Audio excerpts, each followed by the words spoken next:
Il est mineur. Donc on peut dire que ici c'est minoré parce qu'il y a mineur dedans. Je suis mineur. Tu es mineur, non? Donc l'ensemble est minoré. Bon, et est-ce qu'il est majeur? Moi je vois que des mineurs ici avec les visas de tout. Est-ce qu'il est majeur? Les éléments de 2008, on a. 2008, est-ce qu'il y a un élément de 2008? Est-ce qu'il est mineur? Oui, c'est un mineur, c'est un vrai mineur. Comment je ne savais pas comment peut être né en 2005. Moi je n'avais pas compris ça. Moi j'étais déjà à l'université. Donc on dit un minoré, ça veut dire quoi? Donc ça veut dire qu'il y a un minorant, tu vois qu'il y a un mineur.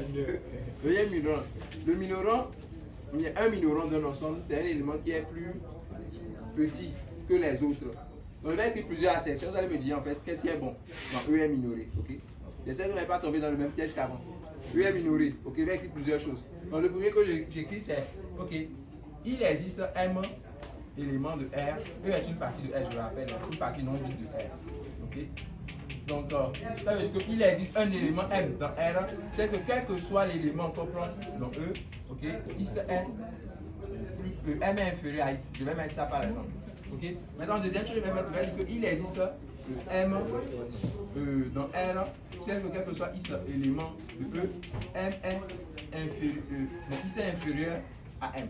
Et la dernière chose que je vais mettre, c'est que pour tout X dans E, il existe M appartenant à R, tel que voilà, M est inférieur à I.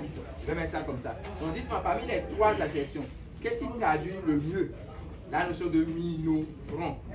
Si on dit que M est un minorant de E, M est un minorant, de E, alors qu'est-ce qui traduit le mieux? Voilà, c'est lorsque quoi? Le troisième. Le premier. Le troisième. Le troisième aussi. Le troisième.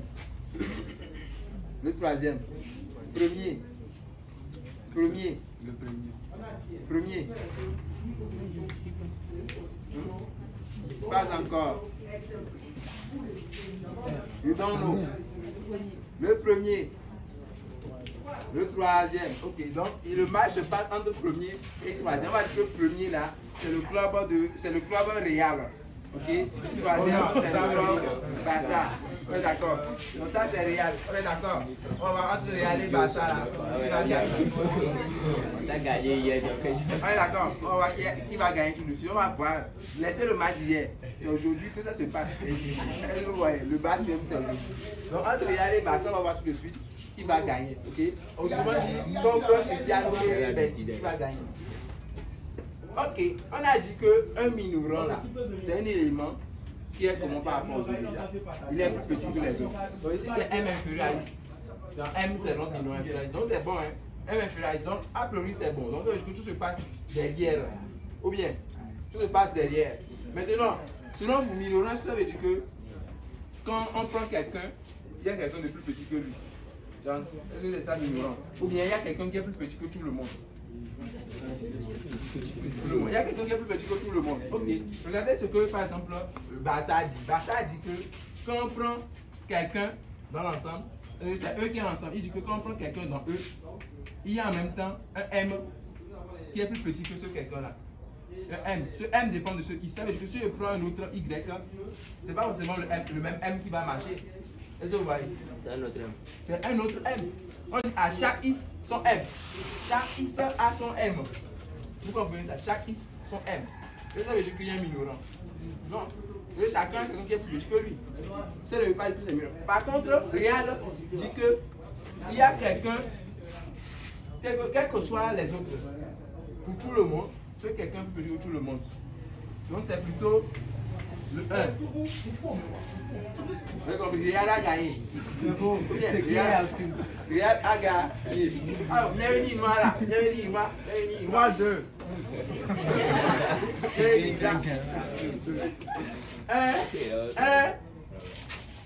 1, 0.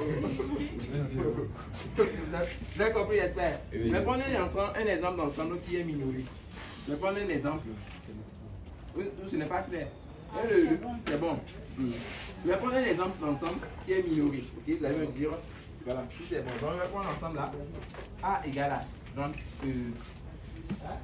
0 à plus infini. C'est minoré. Donnez-moi un minorant. Quelqu'un qui est plus petit que tout le monde. C'est 0 par exemple. Je peux donner un autre exemple. On peut donner quoi? Moins 1, moins 2. Cet ensemble, il est minoré. Les minorants de A sont dans quel ensemble alors? Les minorants de A sont où? Sont dans quoi? Moins l'infini à 0. Maintenant, parmi ces minorants, les minorants se trouvent dans l'intervalle moins l'infini à 0. Parmi ces minorants, il y en a un plus petit ou bien il y en a un plus grand. Ça, c'est l'ensemble des minorants. Parmi ces minorants, est-ce que vous trouvez un plus petit ou bien un plus grand élément? Il y a un plus grand. Il n'y a pas de plus petit. Parce qu'on va ajouter à moins l'infini, il n'y a pas de plus petit. Mais il y a un plus grand. C'est que parmi les minorants d'un ensemble, il y a un qui est plus grand que tous les autres. C'est ce 1-là qui est plus grand que tous les autres. On appelle quoi? La borne inférieure de l'ensemble. Inférieure parce qu'il est de sous-côté. C'est vrai. Ok, donc le minorant de ascendant. Voilà. Le plus petit, non, le plus quoi? Le plus grand, c'est ça, non? Est quoi? Est 0. Qu'on appelle quoi? La borne inférieure de quoi? De A. Donc, vous devez connaître la définition de la borne inférieure, contrairement à celle du borne supérieure. La borne inférieure d'un ensemble est le plus grand de ces minorants, alors que la borne supérieure est le plus petit de ces majorants. Et donc, si vous voulez caractériser maintenant la borne inférieure, par contre, vous allez écrire ça. Si vous voulez faire la caractérisation de la borne inférieure, vous allez écrire ça. Vous allez dire que si vous avez un intervalle comme ça, admettons que vous avez un intervalle, donc petit a à l'infini par exemple. Vous allez voir que la première caractéristique, c'est que quel que soit ici l'élément de quoi? De l'ensemble, disons que l'ensemble c'est E. Donc l'ensemble c'est E ou A, bon, on s'en fout. Que soit ici dans E, A est comment par rapport à ici? A est inférieur à ici.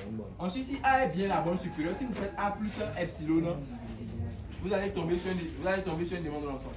Donc si vous faites, si vous n'avez plus A moins epsilon, donc quand je fais A moins epsilon, je ne peux pas rester dans l'ensemble. Je ne sais pas si vous voyez. Si l'ensemble c'est ça mon ensemble. Si ça là ça dessine mon ensemble, et que A c'est sa borne inférieure, alors A moins epsilon, bah là, ça n'a rien à voir avec l'ensemble. Donc quand je fais A plus epsilon, j'avance dans l'ensemble. Ça veut dire que, quel que soit quoi, quel que soit epsilon cohésif, c'est ça non? Il existe un élément, quel que soit epsilon cohésif, il existe un élément X dans l'ensemble, bon, disons dans E, c'est ça non? Tel que A est inférieur à quoi? X, si on met ce qui est inférieur à quoi? A plus epsilon. Vous devez connaître ça, c'est bon?